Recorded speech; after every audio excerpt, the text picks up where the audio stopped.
Jon Lewis, a very, very warm welcome back to Gloucestershire Cricket. You've just been appointed as our new Director of Cricket. It must be really exciting for you to return in a full-time capacity. Yeah, I'm really excited. It's a big job. There's a lot to do. We've got some stuff that's really pressing and some stuff that's exciting in the long term as well. But yeah, I'm excited to be back. It's a place that has a really special meaning for me. It created a lot of opportunities for me to be better as a player, and hopefully I can give people opportunities to do the same things that I did here as a player. You spent a little bit of time with the club over the summer in a consultancy role. What did that experience teach you about the club over that kind of 6 months that you were here? The same things still apply that were when I was playing here. There's a lot of unity, there's a lot of good people here. There's a lot of ambition here. The team wants to play some really good cricket across the men's and women's cricket, and it's there's stuff that we can really put in place for the future, that we can make sure that the club moves forward, and I suppose that's a big part of my role. And your role is going to cover quite a big remit: men's cricket, women's cricket, the talent pathways. What are your kind of priorities in the first few months of being here? Well, I need to get to know how everything works properly. I need to get behind the scenes and make sure that everyone's working together. I think that unity that has always been part of Gloucestershire DNA, the teamwork, people working together, I think that's really important. And also setting high standards, make sure the standards of play and the standards of training and the standards of the way that we do things here on a daily basis are really set in stone.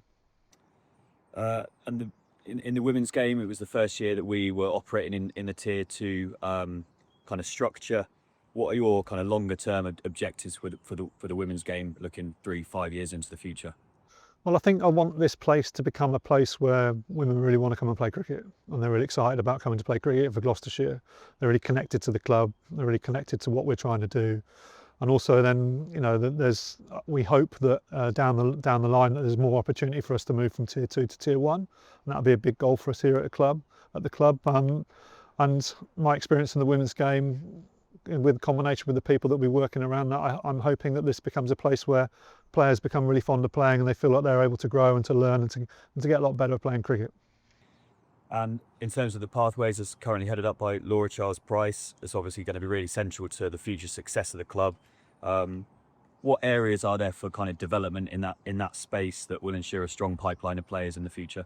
Yeah, again, I think it's really important to connect with the local clubs here and all around the county.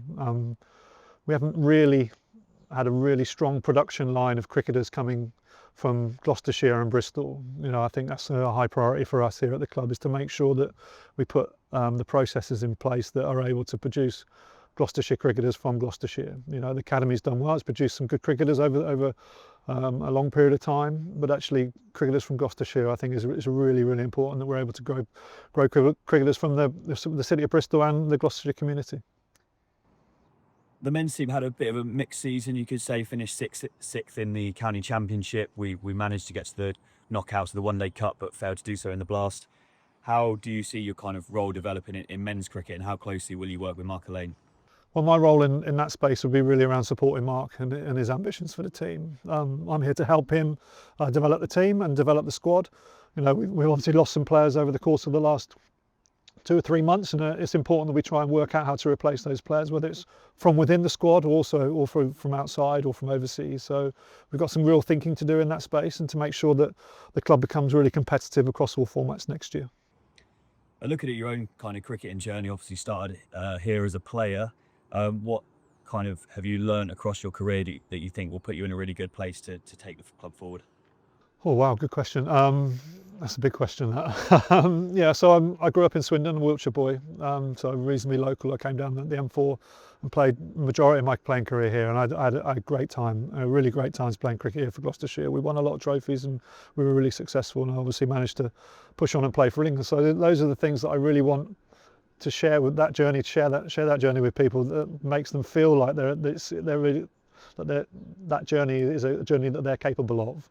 And that's with the men's and the women's game. So actually understanding that you can do it from this part of the world. There has been probably a lack of top quality cricketers come from this area, and we want to make sure that we're really producing on our own, and that's really important.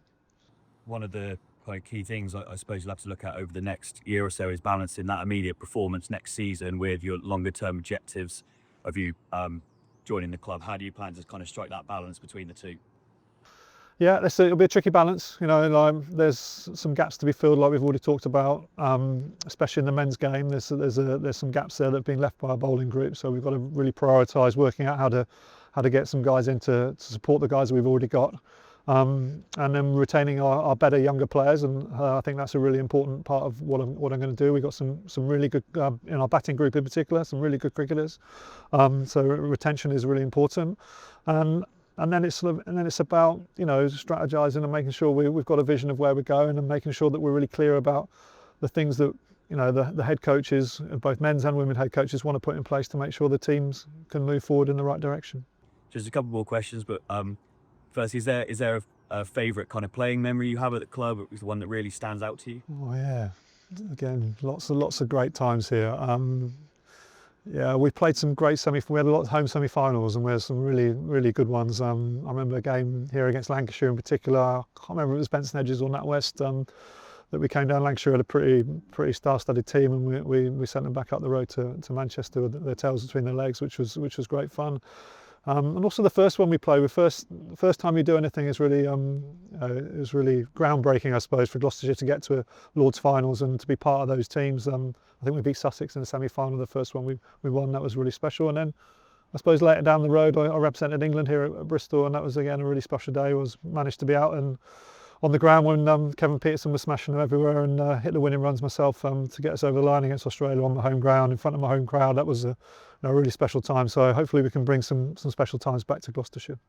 You've maybe answered this a little bit already, but in the next kind of 3 to 5 years, what really excites you about the club and being in Bristol and back home at Gloucestershire? Well, I suppose I've been away and I've worked with England men's teams, from under 19s, the Lions team, the men's team, and the England women's team as well. I've been on the road a lot for a long period of time, so it's actually really nice to be home. I live 40 minutes down the road, down the M4 out towards just in Wiltshire, Gloucestershire border, and it's really nice to be at home, and it feels like I'm coming home. And I've always thought that I would come back here and do some work at some point. When I left, I didn't think it would be this long that I'd been away, but the experiences that I've gained over that time, you know, I feel can really help this club move forward. Best of luck in the role, John, and we look forward to seeing you around the club. Cheers.